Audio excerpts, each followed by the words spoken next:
Now, this next topic, the sixth one, is the capital needed in farming. See, we have talked about labor, land, increasing of production. Now it's capital.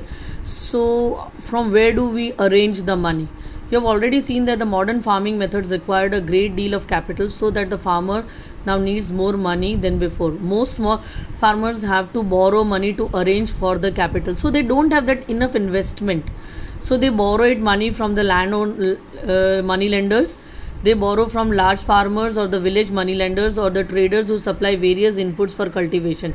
The rate of interest on such loan is very high, because they charge, the interest charged by them is on their own basis. There is no fixed sort of interest which they, as per the, like we go to bank, then if we take a loan we have a fixed amount of interest which we need to pay. A fixed term is also there, but here it's not like that. It depends upon with whom you are taking, what type of relation you have, what was your previous record, what you paid till now. They are put to great distress to pay the loan, so they are always pressurized to pay off the loan. This is the example given of a farmer. Savita is a small farmer. She plans to cultivate wheat in her 1 hectare of land. Besides seeds, fertilizers and pesticides, she needs cash to buy water, because maybe she is not having pump with or tube well in his farm, so you need to buy water and repair her farm instruments. She estimates the farm instruments again comes in what we have studied about two capital, fixed and working capital. She estimates that the working capital itself will cost a minimum of rupees 3,000. She doesn't have the money, so she decides to borrow them from Tejpal, a large farmer. Tejpal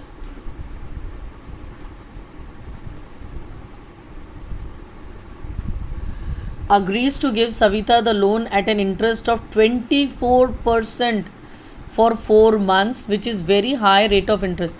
Savita also has to promise to work on his field as a farm laborers during the harvest season at rupees 35 per day. See, the government has already decided 60 rupees per day, but as she is in need of money, this person Tejpal is not only asking for a very high rate of interest, as well as he is convincing the lady to work at his farm at a very low rate per day labor charges at his farm during the harvest season. Definitely during that time he needs more labor to harvest his farm, so definitely he is earning, if you look at out of 60 he is just paying 35 to 25 rupees is his earning over here, and 24% rate of interest is, so every 1,000 rupees 3,000 he has to pay 24% of interest for 4 months. As you can tell, this wage is quite low. Sarita knows that she will have to work very hard to complete harvesting on her own field and then work as a farmer laborer for Tejpal.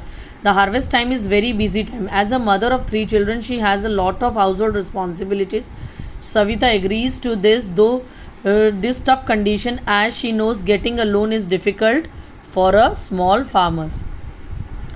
In contrast to the small farmers, the medium and large farmers have their own savings for farming, because definitely they grow very bulk, so they sell the surplus, so they earn, so that amount they keep it for next season.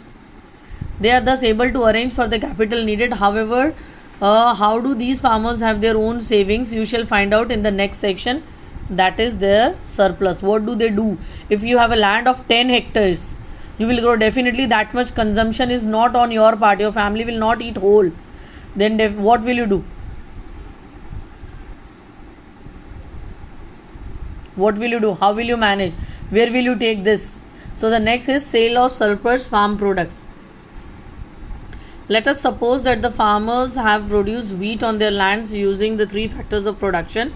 The wheat is harvested and production is complete. What do the farmers do with that?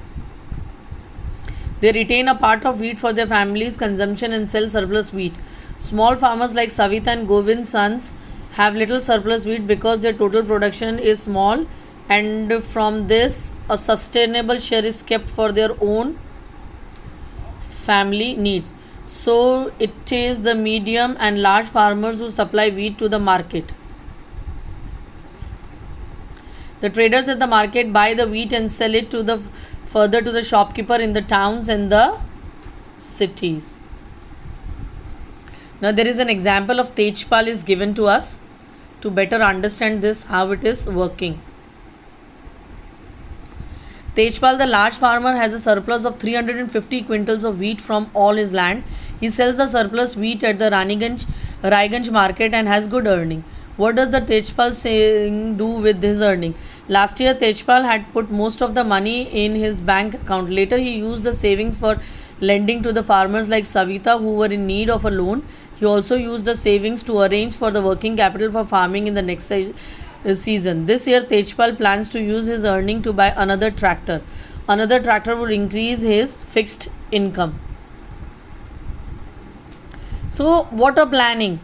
The amount is used for lending also, so they are earning from interest also. They have a big land surplus also, profit also, a big tractor. So definitely the work, he needs to pay less to the laborers. The work will be done more quickly.